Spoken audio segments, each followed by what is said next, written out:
Protesters in Toronto toppled a statue honoring a man linked to the deaths of thousands of Indigenous children. The statue is in the likeness of Egerton Ryerson, and until recently, it stood outside Ryerson University in Toronto. Ryerson created Canada's residential school system. The schools were intended to assimilate Indigenous children by force, to separate them from their families and cut their ties to their own cultures.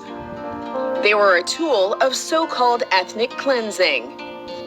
There were over 100 schools, and they operated for over 150 years. We were made to feel ugly because we were told we were ugly.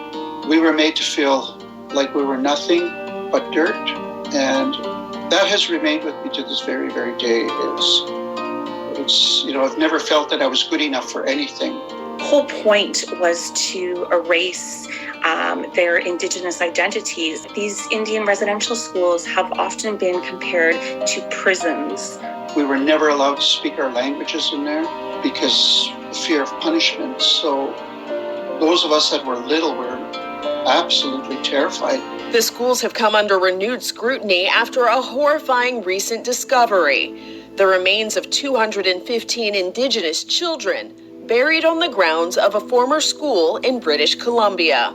Indigenous communities and families have been saying these things for decades, often not notified of deaths. Their children never return home, unable to get any sorts of answers. Canada's National Centre for Truth and Reconciliation estimates at least 4,000 Indigenous children died at the schools. The true number may be several thousand greater. Many of the residential schools were affiliated with the Catholic Church. Pope Francis recently expressed pain over the children's deaths, but did not apologize or acknowledge the church's role.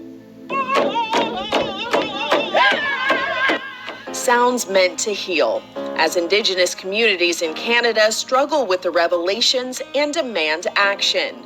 We're gathered here today at Granby Park to honor our survival, to honor the 215 children that were found, and we're here to do a healing ceremony.